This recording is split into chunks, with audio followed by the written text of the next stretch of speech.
الحمد لله نحمده ونستعينه ونستغفره ونؤمن به ونتوكل عليه ونعوذ بالله من شرور أنفسنا ومن سيئات أعمالنا من يهده الله فلا مضل له ومن يضلل فلا هادي له ونشهد أن لا إله إلا الله وحده لا شريك له ونشهد أن سيدنا مولانا محمد عبده ورسوله قال الله تبارك وتعالى في القرآن المجيد والفرقان الحميد أعوذ بالله من الشيطان الرجيم بسم الله الرحمن الرحيم سبحان الذي أسرى بعبده ليلا من المسجد الحرام إلى المسجد الأقصى الذي باركنا حوله لنريه من آياتنا إنه هو السميع البصير صدق الله العلي العظيم. معزز سامعین کرام، محترم بزرگوں، عزیز نوجوان ساتھیوں، اللہ تبارک و تعالیٰ نے جب سے اس دنیا بنی انسان کی ہدایت کے لیے حضرات انبیاء علیہ السلام کو دنیا میں بھیجتا اور ہر نبی کو اس بات کو سمجھانے کے لیے کہ وہ اللہ کا بھیجا ہوا رسول اور پیغمبر ہے، اللہ تبارک و تعالیٰ نبیوں کے ہاتھوں پر معجزے ظاہر فرمائے۔ معجزہ اسے کہتے ہیں کہ کوئی کام ایسا ہو جائے جسے دنیا کا کوئی بھی انسان نہ کر سکتا ہو۔ ایسا کام اگر کوئی کرے تو اسے معجزہ کہا جاتا ہے اگر وہ نبی ہو۔ اگر نبی نہیں ہے، اللہ کا نیک بندہ ہے، اس سے ایسا کوئی کام ہو جائے جو عام انسان نہیں کر سکتا تو اسے کرامت کہتے ہیں۔ ایک انسان نہ تو نبی ہے نہ پرہیزگار انسان ہے، لیکن اگر کوئی کام ایسا کرتا ہے جو عام انسان نہیں کر سکتا تو اسے جادوگر کہتے ہیں۔ تو اللہ تبارک و تعالیٰ نے اپنے جتنے نبیوں کو دنیا میں بھیجا ہے، ہر نبی کو اللہ تبارک و تعالیٰ نے معجزے دے کر بھیجا۔ ہر زمانے میں اس زمانے کے اعتبار سے اللہ تبارک و تعالیٰ نے معجزے دیے۔ حضرت عیسیٰ علیہ السلام تمام انبیاء علیہ السلام میں ایک ایسے نبی ہیں جن کو اللہ تبارک و تعالیٰ نے بے شمار معجزوں سے نوازا۔ اتنے معجزے اللہ تبارک و تعالیٰ نے حضرت عیسیٰ کے ذریعے سے کروائے، دوسرے نبی سے اتنے معجزے دنیا میں ظاہر نہیں فرمائے۔ حضرت عیسیٰ علیہ السلام کا جو زمانہ تھا وہ طب کا زمانہ تھا، یعنی آدمی بیماری کے بارے میں ریسرچ کرنا، اس کی دوائیں بنانا، میڈیکل سائنس کے اعتبار سے اس زمانے کے لوگ بہت مہارت رکھتے تھے طب میں، بیماری کے علاجوں کے سلسلے میں بڑی مہارت رکھتے تھے۔ تحقیقات کرنا، نئی نئی دوائیں بنانا، بیماروں کو اچھا کرنا، یہ اس زمانے کا بہت بڑا ہنر سمجھا جاتا تھا۔ تو اللہ تبارک و تعالیٰ نے ویسے لوگوں کے درمیان میں حضرت عیسیٰ علیہ السلام کو بھیجا۔ تو حضرت عیسیٰ علیہ السلام کو ایسے معجزے عطا فرمائے جو طب کے اور میڈیکل سے تعلق رکھنے والے تھے۔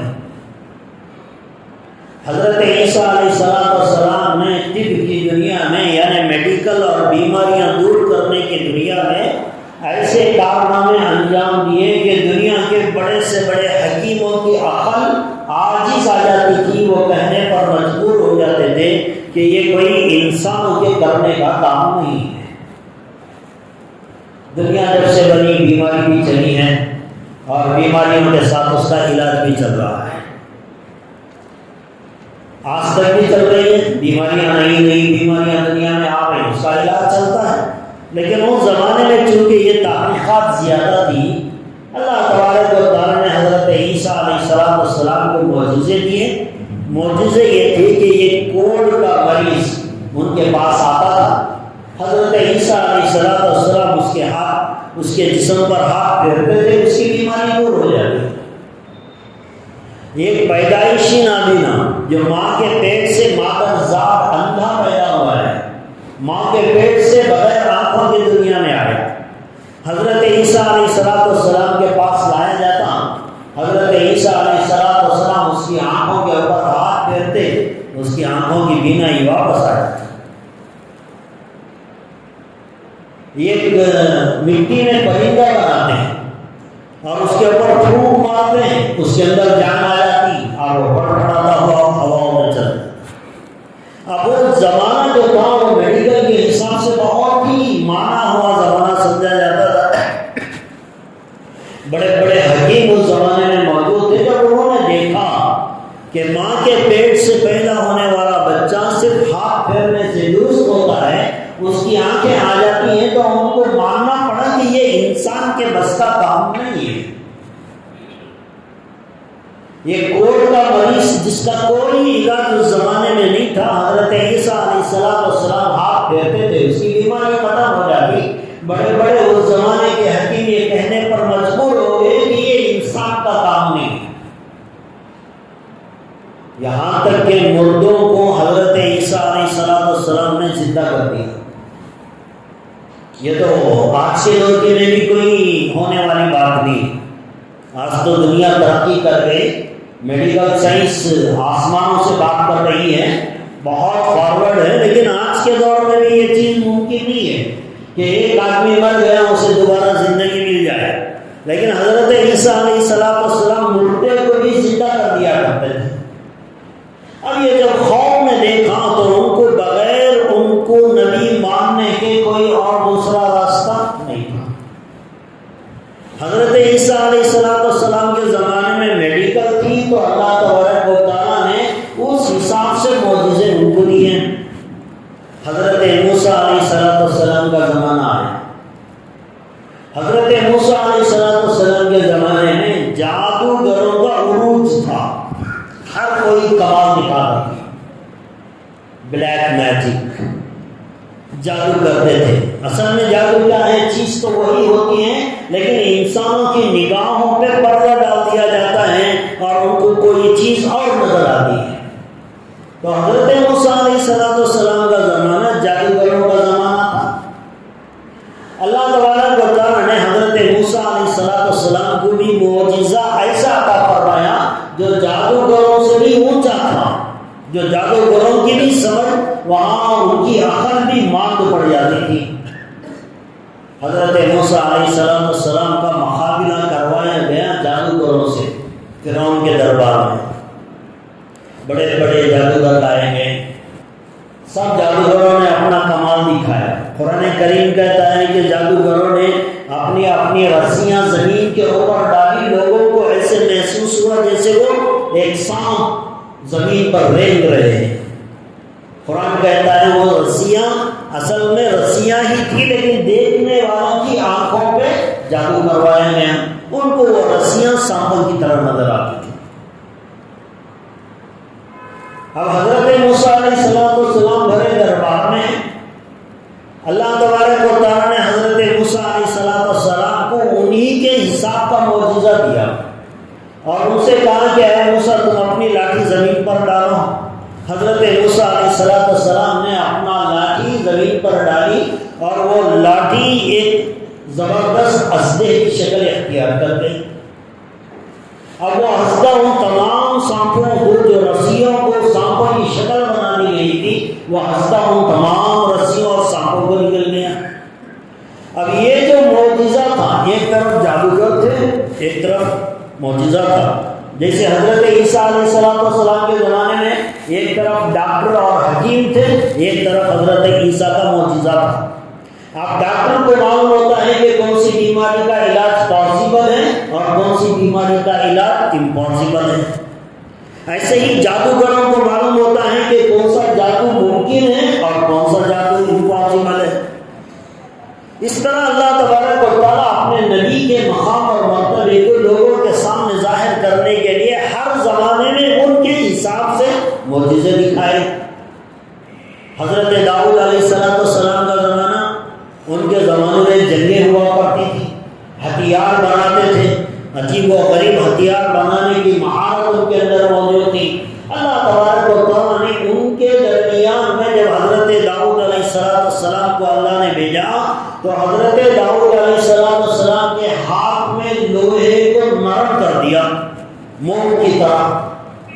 اب جو ہتھیار بنانے والے ماہر تھے، ایکسپرٹ تھے ہتھیار بنانے والے، اب انہوں نے دیکھا کہ ایک آدمی ہاتھ سے لوہے کو موم کی طرح پگھلا رہا ہے۔ اب ان کی سمجھ میں آتا تھا کہ یہ انسانوں کے کرنے کا کام ہرگز بھی نہیں ہو سکتا، یقیناً اس کے پیچھے بہت بڑی طاقت ہے، تبھی تو یہ کام انجام ہو سکتا ہے۔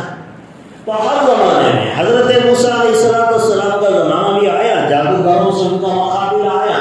اب اللہ تبارک و تعالیٰ نے ان کے ہاتھ سے جو لاٹھی زمین پر گری اسے ایک خطرناک ہستے کی شکل دے دی۔ جادوگروں کے بارے میں اللہ تبارک و تعالیٰ کہتا ہے کہ فوراً جب جادوگروں نے دیکھا کہ یہ ہسدہ بن گیا، حضرت موسیٰ کی لاٹھی جو ہے وہ ہسدہ بن گئی، تو سارے جادوگر سجدے میں گر گئے۔ بلکہ اللہ تبارک و تعالیٰ فرماتے ہیں وَأُلْقِيَا، ہم نے ان کو سجدے میں گرا دیا۔ سجدہ کرنا الگ ہے، سجدہ کرانا الگ ہے۔ یہ انسان کے اندر اللہ تبارک و تعالیٰ نے کچھ ایسے سینس رکھا ہے، انسان اچانک فیصلے کرتا ہے، کبھی کبھی اچانک سوچتا بعد میں ہے، فیصلے پہلے کرتا ہے۔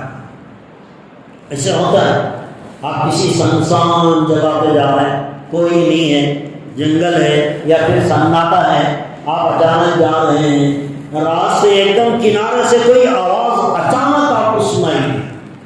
اب انسان کیا کرتا ہے؟ اب یہ نہیں ہوتا کہ انسان پہلے سوچے آواز کیسی تھی، کس نے نکالی ہے، کہاں سے آ رہی ہے، یہ سوچنے کا موقع نہیں اسے۔ وہ سناٹے میں ہے، اچانک آواز آئی، اس کا ریئیکشن کیا ہوتا ہے؟ انسان سوچنے سے پہلے بھاگتا ہے، بعد میں سوچتا ہے کہ آواز کہاں سے آئی۔ انسان اچانک بیٹھا ہے، کوئی دھماکہ ہو گیا، زوردار آواز آ گئی، یا اتنی زور سے بجلی گری کہ انسان چمک اٹھا۔ کبھی کبھی ایسی آواز آتی ہے کہ انسان اچھل پڑتا ہے، بعد میں اسے محسوس ہوتا ہے کہ آواز آنے سے میں نے اچھلا۔ یعنی کچھ ایسی چیزیں اللہ تبارک و تعالیٰ نے انسان کی فطرت میں، اس کے سینس میں رکھا ہے کہ جب کوئی اچانک چیز آتی ہے تو اس کا ری ایکشن یہ ہوتا ہے کہ انسان عمل پہلے کرتا ہے، سوچتا بعد میں۔ دھیرے دھیرے کوئی مصیبت آتی ہے تو انسان سوچتا پہلے ہے، عمل بعد میں کرتا ہے۔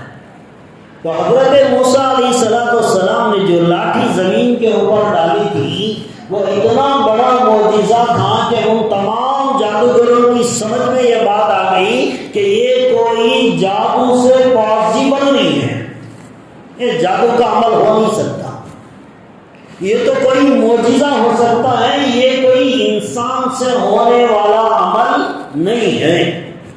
اب وہ اتنا ریفلیکس ایکشن ہوا حضرت موسیٰ علیہ السلام کے سامنے جادوگروں کا، جب انہوں نے اس معجزے کو دیکھا تو فوراً سجدے میں گر گئے۔ پہلے سجدے میں گرے، بعد میں سوچا کہ ہم نے کیا کیا ہے۔ ایمان تو سجدے سے اٹھنے کے بعد لائے، بعد میں انہوں نے کہا کہ ہم نے موسیٰ کے اور ہارون کے رب پر ایمان لایا۔ اب ان کی کھوپڑی میں بات آ گئی کہ یہ جادو نہیں ہے، کیونکہ وہ بڑے ماہر جادوگر تھے۔ مصر کے سب سے بڑے جادوگروں کو فرعون نے اپنے دربار میں بلایا تھا۔ اب جب انہوں نے سجدے سے اٹھے اور فرعون سے کہا کہ ہم نے ایمان لایا موسیٰ پر، موسیٰ کے خدا پر، تو فرعون نے کہا کہ بھئی تم میرے درباری ہو، میں نے تمہیں بلایا، اب تم موسیٰ کے دل کاٹے ہو، میں تمہارا ایک ہاتھ ایک پیر کاٹ دوں گا۔ اب یہ جادوگروں نے جو اپنی آنکھوں سے معجزہ دیکھ لیا تھا، معجزہ، اب انہوں نے کہا کہ فَخْزِ مَا أَنْتَ خَاص، قرآن کریم میں ان کے الفاظ نکالے، کہاں فَخْزِ مَا أَنْتَ خَاص۔ وہ جادوگروں نے موسیٰ سے کہا اے فرعون تیرے سے جو ہو سکتا ہے تو کر لے، تیرے سے جو ہو سکتا ہے وہ تو کر لے، اب ہم ہٹنے والے نہیں۔ اب ہم ایمان لے آئے، موسیٰ کو نبی مان لیا، موسیٰ کے خدا کو اپنا خدا مان لیا، السلام کے معجزے کو دیکھا تھا۔ تو ہر زمانے میں اللہ تبارک و تعالیٰ نے اس زمانے کی حیثیت سے معجزے اس نبی کو عطا فرمائے، اور میرے اور آپ کے نبی حضرت محمد رسول اللہ صلی اللہ علیہ وسلم، یہ جو نبی ہیں وہ کسی خاص زمانے کے لیے، کسی خاص علاقے کے لیے، کسی خاص طبقے کے لیے نہیں۔ محمد رسول اللہ صلی اللہ علیہ وسلم صرف اہل عرب کے لیے نبی نہیں، ساری دنیا کے لیے نبی، افریقہ کے لیے بھی، امریکہ والوں کے لیے بھی، ہندوستان والوں کے لیے بھی، دنیا کے کونے کونے میں رہنے والوں کے لیے بھی ہمارے نبی ہیں۔ اور صرف اس زمانے کے لیے نہیں تھے کہ بھائی چلو 100 سال کا زمانہ، 50 سال کا زمانہ آپ کا، آپ کے بعد ایک اور نبی بھیجیں گے پھر ان کی نبوت چلے گی، ایسا بھی نہیں تھا۔ ہمارے نبی ساری دنیا کے لیے، سارے زمانوں کے لیے، قیامت تک کے لیے اللہ تبارک و تعالیٰ نے ہمارے نبی کو نبوت دے کر دنیا کے اندر بھیجا۔ اب تو ہمارے نبی کو معجزہ کیسا ملنا چاہیے؟ ہر نبی کو اس کے زمانے کے اعتبار سے معجزہ دیا گیا۔ موسیٰ کو، عیسیٰ کو، داؤد علیہ السلام کو، ابراہیم علیہ السلام کو، ہر زمانے میں اس زمانے کے حساب سے معجزے دیے گئے۔ ہمارے نبی کسی ایک زمانے کے لیے نہیں، کسی ایک علاقے کے لیے نہیں، ساری دنیا کے لیے، قیامت تک آنے والے زمانوں کے لیے ہمارے نبی ہیں۔ اب ان کو جو معجزہ دیا جائے گا وہ قیامت تک آنے والے انسانوں کے لیے وہ معجزہ ہوگا۔ اب ایسا کون سا معجزہ ہے جو اللہ نے ہمارے نبی کو دیا جو قیامت تک کے لیے بھی وہ معجزہ ہے؟ ویسے تو ہمارے نبی سے بہت معجزے ہوئے، انگلی سے اشارہ کیا چاند ٹکڑے ہو گئے، تھوڑے سے پانی میں انگلی ڈالی تو پانی کے فوارے نکل پڑے، ایک گلاس دودھ سارے انسانوں کا پیٹ بھر گیا، چھوٹا سا دسترخوان ایک بہت بڑی جماعت پیٹ بھر کے کھانا کھا لی۔ اس طرح ایک نہیں کئی معجزے ہمارے نبی کو دیے، لیکن وہ وقتی طور پر، کھانے کا مسئلہ وقتی تھا، پانی کا مسئلہ، پانی کی ضرورت وہ وقتی تھی، ٹیمپرری تھی۔ ہر معجزہ اس کے وقت کے اوپر ختم ہو گیا، لیکن قیامت تک آنے والے انسانوں کو دکھانے کے لیے کہ یہ میرا نبی قیامت تک کے لیے نبی ہے، ایسا ایک معجزہ ہمارے نبی کو عطا فرمایا۔ اس معجزے کا نام ہے معراج۔ یہ جو ہمارے نبی کو آسمانوں کا سفر کروایا گیا، معراج کا جو سفر کروایا گیا، یہ معجزہ اس زمانے کے لیے بھی تھا، اس کے بعد کے زمانوں کے لیے بھی تھا، آج کے زمانے کے لیے بھی ہے، قیامت تک کے لیے یہ معجزہ اور چیلنج ہے انسانوں کے لیے۔ اب آپ دیکھیں 1400 سال سے یہ زمانہ چل رہا ہے، ایک چیز اس زمانے میں دنیا کے اندر ایک چیز ابھر کر سامنے آئی ہے جسے میں بھی جانتا ہوں، آپ بھی جانتے ہیں، ساری دنیا جانتی ہے۔ وہ کیا ہے؟ ہر چیز کے اندر ترقی ہوئی ہے، پہلے کے مقابلے میں ترقی ہوئی ہے، فاسٹ ہوا انسان کا کام، ہر چیز کے اندر ترقی ہوئی ہے۔ پہلے لوگ گھوڑوں پر سفر کرتے تھے، اونٹوں پر سفر کرتے تھے، اس کے بعد بیل گاڑی، گھوڑا گاڑی بنا دی گئی، اب اس کے بعد جہاز بنا دیے گئے، پانی کے جہاز بنا دیے گئے، اس کے بعد انسان کا سفر اور زیادہ تیز ہو گیا، اس کے بعد اور الگ الگ زمانے کے اندر جو ہے ترقی ہوتی گئی، موٹر گاڑی آ گئی، کار آ گئی، بس آ گئی۔ اب چلتے چلتے ہر زمانے سے انسان ترقی کرتا ہوا اپنی بات کو اور اپنے سفر کو تیز کرتا چلا آ رہا ہے۔ آج سے 1400 سال پہلے کوئی آدمی سوچ بھی نہیں سکتا تھا کہ بھئی 70 کلومیٹر کا سفر کوئی آدمی 2 گھنٹے میں کرے گا، لیکن آج چل رہا ہے بنگلور کا سفر ہو جاتا ہے، اس سے بھی آگے ہیں۔ اب تو بلیٹ ٹرین چلی ہے ہمارے ملک کے اندر اور دنیا کے اندر، جس کے اندر گھنٹوں کا سفر منٹوں میں ہو جاتا ہے، اور یہ ہوائی جہاز کا سفر، ہزاروں کلومیٹر کا سفر گھنٹوں کے اندر طے ہو جاتا ہے۔ انسان ترقی کر رہا ہے اور اسپیڈ سے اسپیڈ ترقی کر رہا ہے۔ ایک زمانے کے اندر ایک لیٹر، ایک میسیج کو دوسری جگہ پہنچانے کے لیے خط لکھنا پڑتا تھا، پوسٹ باکس میں ڈالتے تھے، پھر اس سے آگے اسپیڈ پوسٹ آیا، اس کے بعد ٹیلی گرام آیا، اس سے ذرا فاسٹ بنا، اب اس کے بعد آتے آتے اب انسان کے ہاتھ میں موبائل فون آ گیا، آدمی یہاں میسج ٹائپ کرتا ہے، سیکنڈ میں سعودی عرب پہنچ جاتا ہے۔ آپ یہاں سے اپنی ایک فوٹو بھیجتے ہیں، سیکنڈوں کے اندر آسٹریلیا پہنچ جاتی ہے، انسان کو ٹائم نہیں لگتا۔ تو دنیا ترقی کر رہی ہے، اتنی ترقی کر رہی ہے کہ انسان ایک زمانے میں اپنی بات کو پہنچانے کے لیے ہفتے لیتا تھا، آج وہ سیکنڈوں کے اندر ایک ملک سے دوسرے ملک کو جا رہا ہے۔ تو دنیا ترقی کر رہی ہے، اسپیڈ ہوتی جا رہی ہے۔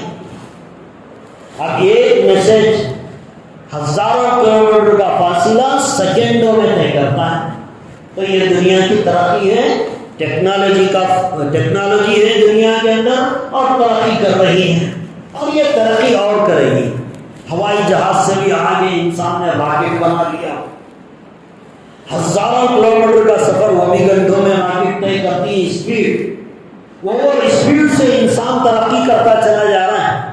اب یہ ترقی کے اندر قیامت تک انسان اسی طرح ترقی کرے گا، پتہ نہیں کتنا اسپیڈ چلا جائے، لیکن جتنی بھی تیری اسپیڈ دنیا کے اندر ہوگی وہ معراج کے سفر سے زیادہ نہیں ہوگی۔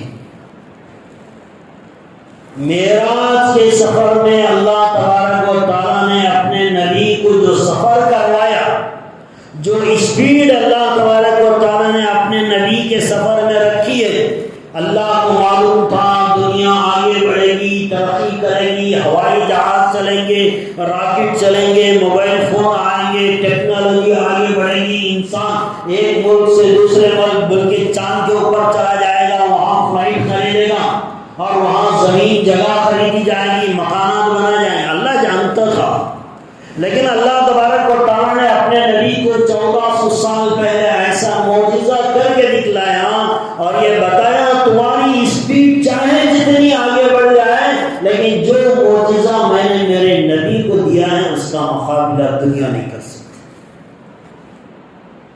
کوئی اتنا اسپیڈ سفر کر کے دکھا دیں جو اللہ تبارک و تعالیٰ نے اپنے نبی کو کروایا۔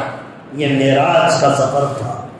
اللہ کے رسول صلی اللہ علیہ وسلم نے ارشاد فرمایا، معراج کا سفر بیت المقدس سے، مسجد حرام سے بیت المقدس ہزاروں کلومیٹر کا سفر، پھر وہاں سے 7 آسمانوں کا سفر، پھر وہاں سے اس کے بعد جنت اور جہنم کے مناظر، سدرۃ المنتہا سے آگے اللہ تبارک و تعالیٰ کے دربار میں حاضری، اور یہ ساری چیزیں دیکھ کر اللہ تبارک و تعالیٰ نے اپنے نبی کو واپس اپنے بسترے کے اوپر پہنچایا۔ ٹائم کتنا لگا؟ دنیا کی کوئی اسپیڈ قیامت تک نہیں لا سکتی۔ ٹیکنالوجی چاہے جتنی عروج پہ پہنچ جائے، یہ اسپیڈ دنیا ختم ہو جائے گی، کوئی نہیں لا سکتا۔ اللہ کے رسول صلی اللہ علیہ وسلم نے فرمایا، میں مسجد حرام گیا، میرا سینہ چاک کیا گیا، میرے دل کو دھویا گیا، براق پر مجھے بٹھایا گیا، براق بیت المقدس گئی، وہاں میں نے نبیوں کی امامت کی، پھر وہاں سے سیڑھی رکھی گئی، پھر میں وہاں سے آسمانوں کا سفر طے کیا، پہلے آسمان پہ ایک نبی، دوسرے آسمان پہ دوسرے نبی، تیسرے، چوتھے، پانچویں، چھٹے، ساتویں آسمان پہ نبیوں سے ملاقات، پھر آگے نکلا سدرۃ المنتہا، ایک بیری کا درخت ہے، اس سے آگے کوئی نہیں جا سکتا، حضرت جبرائیل وہاں تک میرے ساتھ تھے، اس سے آگے بھی میں چلا ہوں۔ اللہ تبارک و تعالیٰ نے جنت دکھائی، جہنم دکھائی، اور پھر واپس پلٹ کر میں اپنے بسترے پر آیا ہوں۔ ٹائم کتنا لگا؟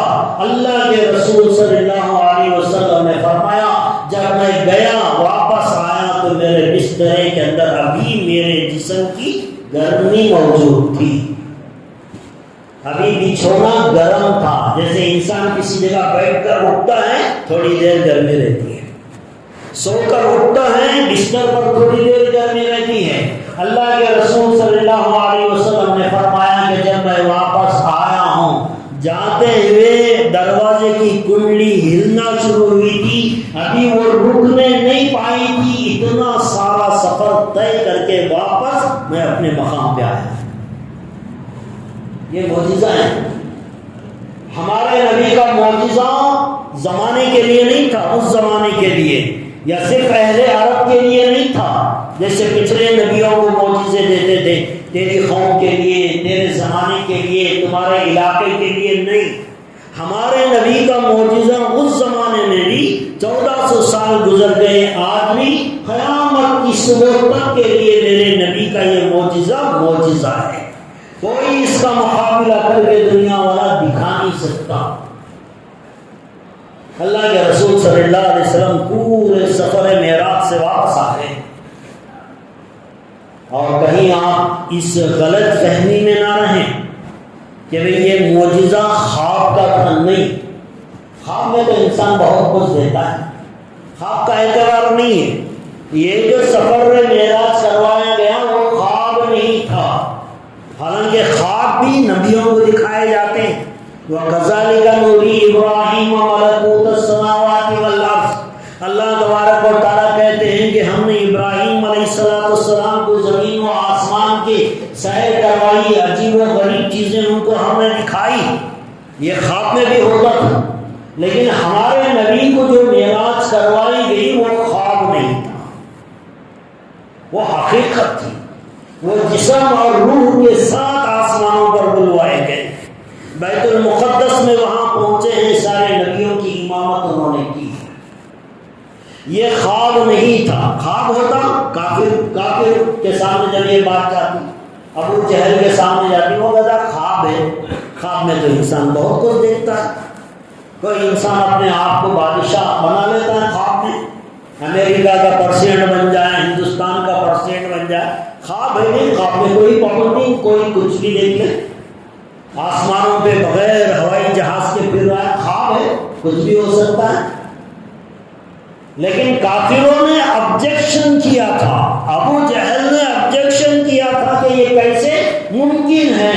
یہ اسی لیے آبجیکشن ہوا تھا کہ اللہ کے رسول صلی اللہ علیہ وسلم نے جو بتایا وہ خواب نہیں تھا، حقیقت تھی۔ ابو جہل پریشان ہوگا حضرت ابوبکر صدیق کے پاس اس لیے نہیں آیا تھا کہ آپ کے نبی نے یہ خواب دیکھا ہے، خواب نہیں تھا وہ۔ خواب ہوتا تو ابو جہل کو ابوبکر کے پاس آنے کی ضرورت نہیں تھی۔ اور قرآن کریم میں تو اللہ فرماتا ہے سبحان الذی اسری بعبدہ لیلا من المسجد الحرام الی المسجد الاقصی۔ پاک ہے وہ پروردگار، اللہ اپنی تعریف پہلے کر رہا ہے۔ پہلے یہ دیکھو کہ لے جانے والا کون ہے۔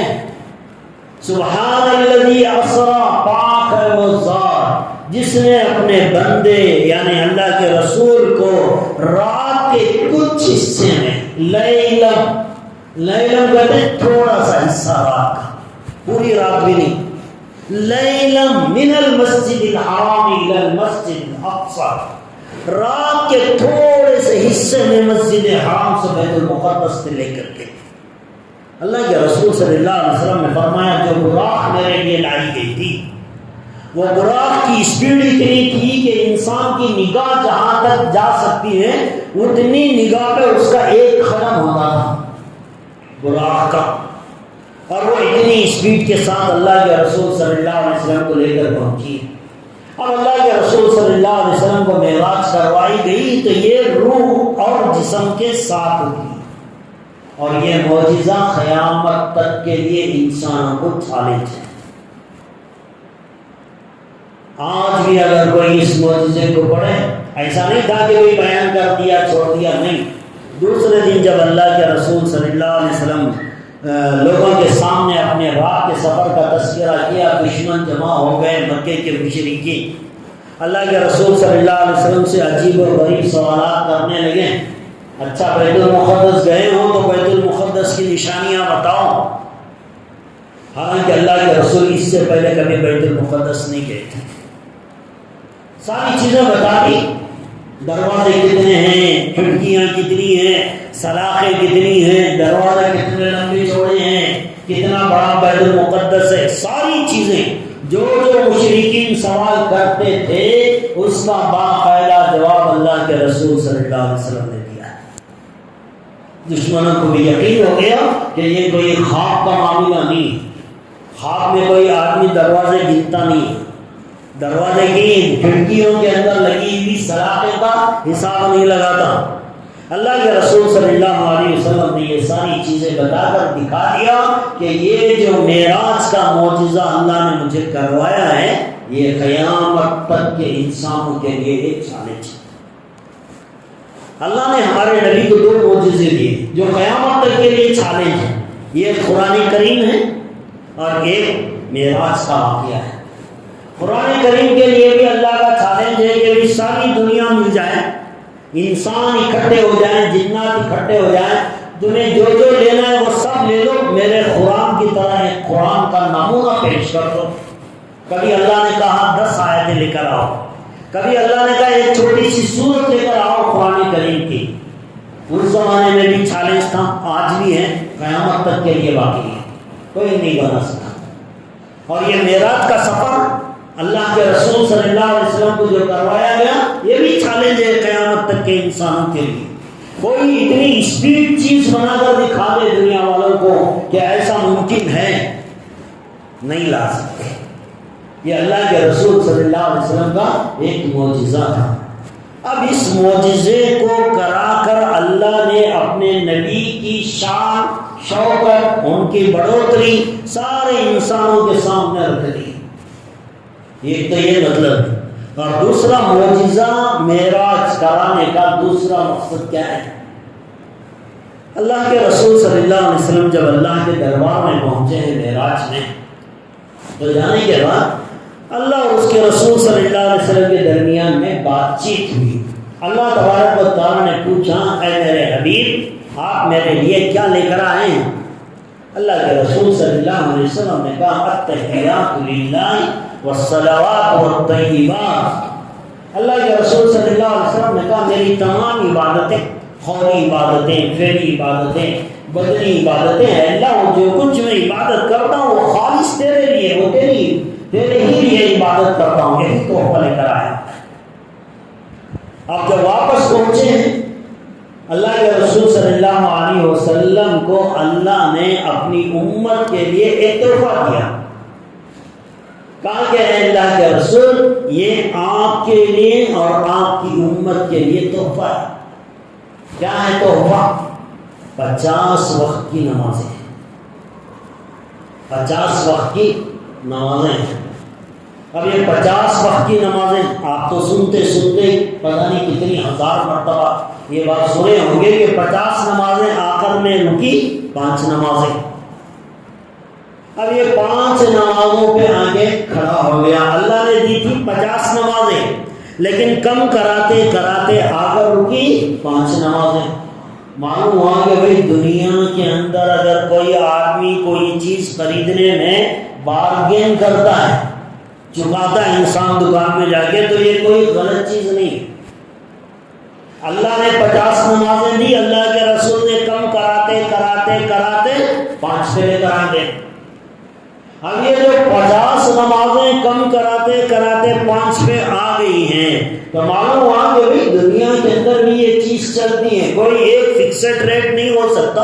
آدمی گراہک خریدنے والا کوئی ایک ریٹ مانگے, پوچھنے کا اسے حق ہے, آپ کو اپنا ریٹ فکس کرنے کا آپ کو حق ہے. اللہ کے رسول صلی اللہ علیہ وسلم کو اللہ نے 5 نمازیں دی, اور دینے کے بعد کہا اے میرے حبیب میرے تو حساب میں 85 نمازیں ہیں, لیکن چونکہ میں آپ سے بڑی محبت کرتا ہوں, آپ کی امت سے محبت ہے مجھے, لہذا میں نے اس کے اندر شارٹ کرتے کرتے 5 نمازیں دے دی.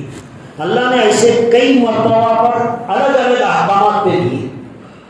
پہلے کچھ حکم دیتا, بعد میں کچھ حکم دیتا, تاکہ لوگوں کو پتا چلے کہ میں ایسا کرنے والا تھا, لیکن تمہاری رعایت کر کے میں نے کم کر دیا. پہلے اللہ کا حکم آیا یسألونک عن الانفال قل الحق, پہلا حکم یہ دیا کہ تم کھاؤ پیو, جو بچ جائے پورا خیرات کر دو. پہلا حکم تھا مال خرچ کرنے کا کہ کھاؤ پیو, جو بچا اسے جمع کر رکھنے کا پرمیشن نہیں. جو بچا شام میں خیرات کر دو, صبح میں دوسرا دیکھا جائے گا. یہ پہلا حکم تھا اللہ کا مال کے اعتبار سے, لیکن اللہ نے اسے کینسل کر دیا اور پھر بتایا کہ اے میرے بندے ٹھیک ہے تو رکھ لے، جماتا ہے، بینک بیلنس بڑھا رہا ہے، ٹھیک ہے، جو کچھ جمانا ہے جما لے، لیکن سال میں ایک مرتبہ اتنی زکات دے دے۔ تو اللہ نے پہلے سخت حکم دیا، بعد میں اس میں آسانی کی، تاکہ میرے بندے کو احساس ہو کہ میں نے تیرے ساتھ کتنا رحم کا معاملہ کیا ہے۔ پہلے اللہ کے رسول صلی اللہ علیہ وسلم سے ملاقات کرنی ہوگی، اللہ نے حکم دیا کہ میرے حبیب سے بات کرنا ہے، پہلے صدقہ کرو۔ ایسے ہی آگے بات کرنے کی اجازت نہیں تھی۔ بات کرنا چاہتے ہیں میرے حبیب سے، پہلے باہر صدقہ کرو، بعد آ کر میرے حبیب سے بات کرنا، پہلے یہ حکم دیا۔ اب آدمی کو بڑی پریشانی ہوئی کہ بھئی کتنی مرتبہ بات کرنا چاہتا ہے اتنی مرتبہ صدقہ کرے، پریشانی تھی۔ پھر اللہ تبارک و تعالیٰ نے اس حکم کو کینسل کر دیا اور کہا کہ ٹھیک ہے، اب جتنی مرتبہ آؤ میرے حبیب سے بات کرو، اب صدقے کی ضرورت نہیں۔ پہلے تو یہ حکم دیا، پھر کینسل کر کے آسانی کر دی۔ روزے کا حکم یہ تھا کہ بھئی رات میں روزہ اختیار کرو، کھاؤ پیو، جتنا کھا سکتے ہو وہ پیو، لیکن سو گئے دوسرے دن کا روزہ اسٹارٹ، سحری کا نام و نشان نہیں۔ پہلے تو یہ حکم تھا، شام میں کھا لیا، رات میں سو گئے، نیند لگی، روزہ اسٹارٹ ہو گیا۔ پہلے یہ حکم تھا، بعد میں پھر اللہ نے رحم کیا، پھر کہا کہ بھئی ساری رات تمہارے لیے کھانے کی اجازت ہے، سو جاؤ، پھر صبح میں اٹھو، سحری کے وقت کے اوپر جتنا چاہتے ہو کھا لو، یہ آسانی کر دی۔ اللہ نے ہر حکم کو پہلے سخت دیا، بعد میں اس کے اندر ڈسکاؤنٹ کر کے، آسان کر کے، آسان بنا کر امت سے کہا کہ اب یہ کر دو۔ اللہ بتانا چاہتا ہے کہ میرے دیکھو میں تمہارے ساتھ کتنا رحم کر رہا ہوں۔ کرنا تو یہ چاہتا تھا، لیکن تمہاری حالت دیکھ کر یہ کر رہا ہوں۔ چاہتا تھا کہ تمہارا سارا مال خیرات کر دے، لیکن میں نے جمانے کی اجازت دے دی، کہا زکات دے دو سال میں ایک مرتبہ۔ ہر مرتبہ نبی سے ملاقات سے پہلے صدقہ چلو معاف کر دیا۔ روزے کے اندر اتنا لمبا روزہ، چلو اس میں شارٹ کر دیا۔ رات اور دن میں سو گیا تو اپنی بیوی سے مباشرت نہیں کر سکتا تھا، روزے کی حالت میں سویا تو گیا، روزہ اسٹارٹ ہو گیا۔ اب رات کے لیے میاں بیوی کے لیے اللہ نے رمضان میں حلال کر دیا، آسانی کر دی۔ تو اللہ تبارک و تعالیٰ نے ہر حکم کے اندر پہلے سخت حکم دیا، پھر اس امت پہ رحم کر کے اللہ نے اس حکم کو آسان کیا۔ اگر کوئی بندہ اس آسانی کے بعد بھی اللہ کا حکم نہ مانے، دوستو اب آپ بتائیں، اللہ کو جتنا آسان کرنا تھا اتنا آسان کر کے دے دیا ہے، اس کے بعد بھی اللہ کا کوئی بندہ اس کی بات کو نہ مانے تو کیا وہ یقیناً اللہ کے عذاب کا مستحق ہو سکتا ہے یا نہیں؟ 50 نمازیں دی تھی اللہ نے، آخر میں حبیب سے کہا 5 نمازیں لے لو، اور اللہ نے کہا جو ان 5 نمازوں کو پڑھ لے گا میرا وعدہ ہے میں اسے 50 نمازوں کا ثواب دوں گا۔ ہیں تو 5 ملے گا 50 کا، ڈسکاؤنٹ کے ساتھ اللہ تبارک و تعالیٰ نے آفر دیا ہے، 5 نمازیں پڑھو 50 نمازوں کا اجر و ثواب تم لے لو۔ یہ اللہ تبارک و تعالیٰ نے ہمارے لیے آسانی کر دی۔ اب اس آسان سی عبادت میں ہمارا عمل کتنا ہے؟ 5 وقت کی نماز 50 کی جگہ 5 ملی ہے، اب یہ 5 وقت کی نماز میں ہمارے سے کتنی کوتاہی ہوتی ہے اور کتنا پرسنٹیج ہے مسلمانوں کا جو ان 5 نمازوں کو ادا کرتا ہے۔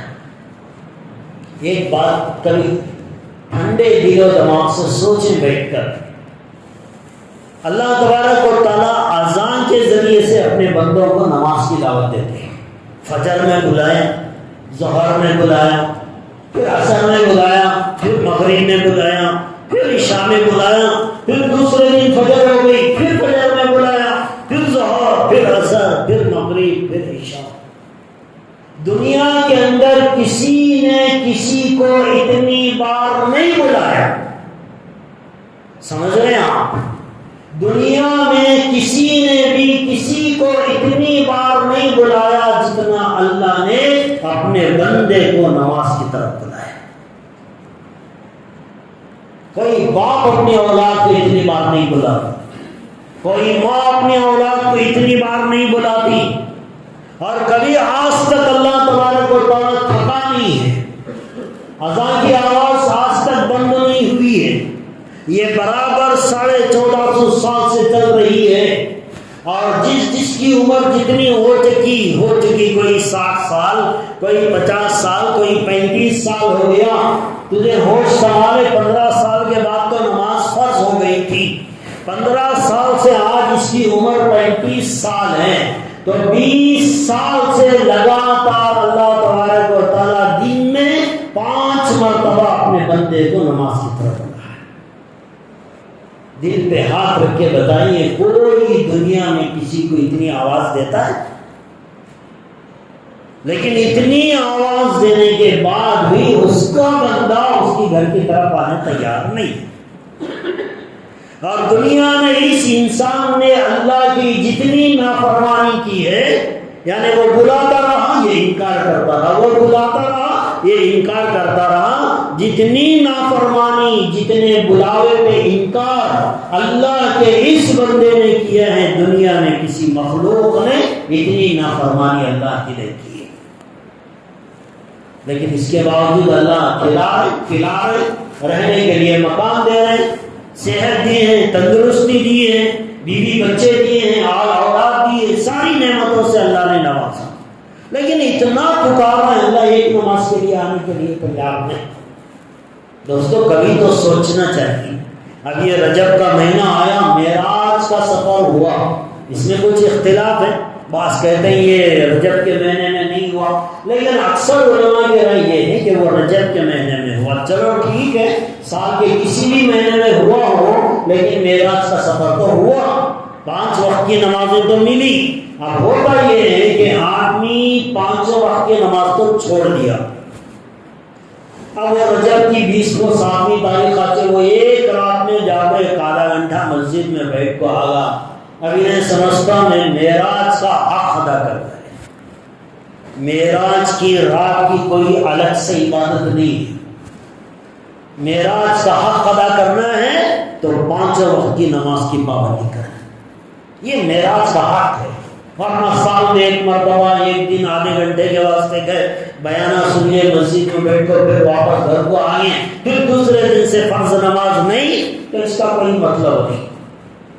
یہ معراج کی رات یقیناً بہت اونچی رات ہے. اس میں اللہ اور اس کے رسول صلی اللہ علیہ وسلم کی ملاقاتیں ہوئی, آپس میں بات چیت ہوئی, تحفے دیے گئے.